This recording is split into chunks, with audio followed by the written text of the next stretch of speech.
யெசுவாவின் மனவாட்டி சபை வழங்கும் வாழ்வின் வழி ஜூலை மாத மடல் 2024 மாறாதவர். சத்தியத்தை அறிவீர்கள், சத்தியம் உங்களை விடுதலையாக்கும். எமது அன்பின் நண்பர்களே, காலங்களுக்கு அப்பாற்பட்டவர், சர்வ வல்லமையுள்ளவர், என்றுமே மாறாதவரான பிதாவாகிய தேவனை உயர்த்தி நேற்றும் இன்றும் என்றும் மாறாதவராய் இருக்கிற கர்த்தரும் இரட்சகருமான இயேசு கிறிஸ்து என்று அழைக்கப்படுற யெசுவாவின் நாமத்தில் உங்களை வாழ்த்தி மாறாதவர் என்ற நம்பிக்கையூட்டும் இந்நற்செய்தி உங்களுக்காக. இப்பிரபஞ்சத்தில் மாற்றங்கள் ஏற்படும் போது அதன் விளைவாக பல தாக்கங்களை சந்திக்கின்றோம். வருங்காலத்தில் இயற்கையில் காலநிலையில் என்னென்ன மாற்றங்கள் உண்டாகும்? பூமி அதிக வெப்பமாகி வட துருவத்தில் உள்ள பனிக்கட்டிகள் உருக தொடங்கிவிட்டன. எரிமலை வெடித்து அக்கினி குழம்பை கக்குகிறது. தகிக்கும் வெப்பம் தத்தளிக்க வைக்கின்றது. கடும் காற்றும் கனமழையும் அநேக இடங்களில் வரலாறு காணாத அளவு வெள்ளப்பெருக்கையும் மண் சரிவுகளையும் ஏற்படுத்தி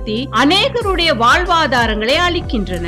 மனிதர்கள் பலியாகின்றனர். இயற்கையின் மாற்றத்தால் சீற்றத்தால் பாதிக்கப்படுகிற மனித குலத்தை யார் காப்பாற்றுவார்கள்? நேற்று இருந்த சட்ட திட்டங்கள் இன்று மாற்றப்பட்டுள்ளதே. ஓர் உறுதிமொழி, ஓர் ஒப்பந்தம், ஓர் உடன்படிக்கை ஏற்படுத்தப்பட்டால் அது நிறைவேறும் வரை நீடிக்கின்றதா என்று கேட்டால் பதில் கேள்விக்குறியே. வேகமாக ஓடிக்கொண்டிருக்கும் சுயநலம் நிறைந்த நிச்சயமற்ற உலக வாழ்க்கையில் தனி மனித குடும்ப சமுதாய உறவுகளிலும் ஒருவரோடு ஒருவர் செய்து கொள்ளும் உறுதிமொழிகள் உறுதியில்லாது முறிக்கப்படுகின்றனவே.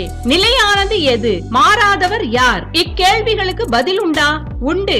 வாக்குறுதி கொடுக்கப்பட்டால் மாறாதவர் ஒருவர் என்பதை தெரிவிக்கும் உண்மை சம்பவம். கிறிஸ்துவுக்கு முன் 1996 கல்தேயர் பட்டணத்தில் ஊர் என்னும் இடத்தில், அதாவது தற்போதுள்ள குவைத், 75 வயதான ஒருவருக்கு ஓர் அழைப்பின் சத்தம் கேட்கிறது. ஆதியாகமம் 12:2-3. நான் உன்னை பெரிய ஜாதியாக்கி உன்னை ஆசீர்வதித்து உன் பேரை பெருமைப்படுத்துவேன். நீ ஆசீர்வாதமாய் இருப்பாய். உன்னை ஆசீர்வதிக்கிறவர்களை ஆசீர்வதிப்பேன், உன்னை சபிக்கிறவனை சபிப்பேன். பூமியில் உள்ள வம்சங்கள் எல்லாம் உனக்குள் ஆசீர்வதிக்கப்படும் என்று ஓர் உறுதிமொழி கொடுக்கப்படுகிறது. உடன்படிக்கை செய்தவர் வேறு யாருமல்ல, சர்வலோகத்திற்கும் சொந்தக்காரராகிய கர்த்தரே.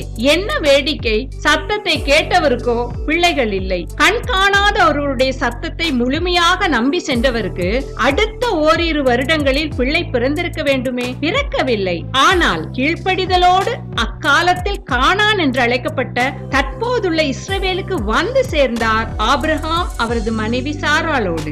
எண்ணாகமம் 23:19. பொய் சொல்ல தேவன் ஒரு மனிதன் அல்ல, மனம் மாற அவர் ஒரு மனுபுத்திரனும் அல்ல.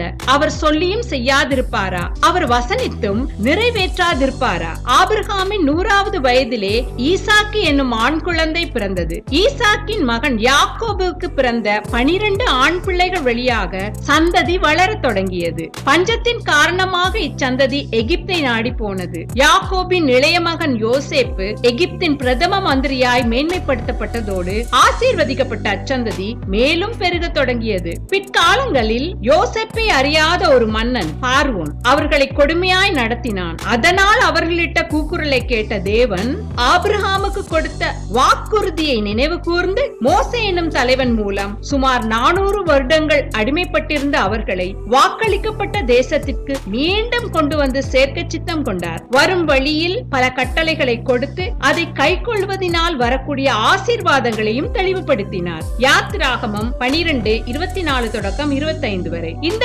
காரியத்தை உங்களுக்கும் உங்கள் பிள்ளைகளுக்கும் நித்திய நியமமாக கைக்கொள்ள கடவீர்கள். கர்த்தர் உங்களுக்கு தாம் சொன்னபடி கொடுக்க போற தேசத்திலே நீங்கள் போய் சேரும் போது இந்த ஆராதனையை கைக்கொள்ள கடவீர்கள். இது ஒரு புராண கதை அல்ல. கர்த்தர் என்றென்றும் வாக்கு மாறாதவர். ஆபிரகாமை போல யாக்கோபின் சந்ததியினர் அநேக நேரங்களில் கர்த்தரை சார்ந்து வாழாத ஜனமாக இருந்தாலும் மனம் திரும்பும்படி பல தண்டனைகள் கொடுக்கப்பட்டன. நாட்டை விட்டு துரத்தப்பட்ட பல சந்தர்ப்பங்களை வேதத்திலிருந்து அறிகிறோம். மனம் திரும்பும் போதோ மீண்டும் அவர்களுக்கு மறு வாய்ப்பளிக்கப்பட்டது. இறுதியாக கிபி 70க்கு பின் அவர்கள் முட்டாக சிதறிக்கப்பட்டார்கள். பல நூற்றாண்டுகளுக்கு பின் எப்போதும் போலவே உடன்படிக்கையில் உண்மையுள்ள கர்த்தர் மல்கியா 3:6 நான் கர்த்தர், நான் மாறாதவர், ஆகையால் ஆகையால் யாக்கோபின் புத்திரராகிய நீங்கள் நிர்மூலமாகவே இல்லை என்று தமது சத்திய வாக்கின்படி அவர்களை கூட்டிச் சேர்த்து 1948 மீண்டும் இஸ்ரவேல் தேசத்தை கொடுத்தார். அவர்கள் நல்லவர்கள், தகுதியானவர்கள் என்பதற்காக அல்ல, அவர்களின் முற்பிதாக்களான ஆபிரகாம், ஈசாக்கு, யாக்கோபு என்பவரோடு கர்த்தர் செய்து கொண்ட உடன்படிக்கை அதற்கு காரணம். அந்த இனத்திலிருந்து உலகத்தில் வாழும்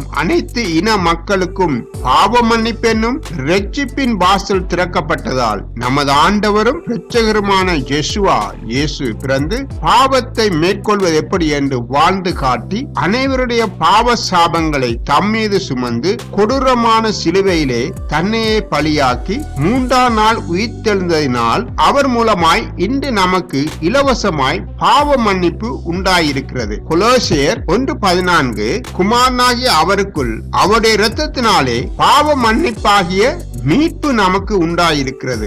எபிரேயர் 13:8 இயேசு கிறிஸ்து நேற்றும் இன்றும் என்றும் மாறாதவராய் இருக்கிறார். ஆண்டவர் யெஷுவா இயேசு தம் சீடர்களோடு படகில் பிரயாணம் செய்து கொண்டிருக்கையில் மூழ்கடிக்கும் புயலில் சிக்கிய போது அச்சூழ்நிலையை அவர் தம் வார்த்தையின் வல்லமையால் அடக்கினார். சகல படைப்புகளும் காலநிலைகளும் படைத்தவரின் சத்தத்திற்கு கட்டுப்படுகின்றன. மார்க்கு 4:39 புயல் அமைதி அடைந்தது. இயற்கையின் மேல் அவர் கொண்ட அதிகாரத்திற்கு ஓர் எடுத்துக்காட்டு. வியாதி, வருத்தம், மன அழுத்தம், இன்னும் பல பிரச்சனைகள் நிறைந்த வாழ்க்கை எனும் படகுக்கு நேராக வீசிக்கொண்டிருக்கும் புயல் மனிதர்களை மிகவும் குலுக்கி அசைத்து கலங்கச் செய்து கவிழ்க்க முயல்கின்றது. அநேகர் உதவி இல்லாது மூழ்கி விடுகின்றனர். அன்புள்ளம் கொண்ட என்றுமே மாறாத மீட்பர் யெஷுவாவை, இயேசுவை வாழ்க்கை படகில் பயணம் செய்யும்படி அழையுங்கள். அவரே எப்போதும் ரட்சிக்க வல்லவர். எது மாறினாலும், யார் மாறினாலும், இன்றும் உயிரோடு இருக்கிறவர் மாறுவதே இல்லை. சங்கீதம் 102:25-27 வரை. நீர் ஆதியிலே பூமியை அஸ்திபாரப்படுத்தினீர். வானங்கள் உம்முடைய கரத்தின் கிரியையா இருக்கிறது.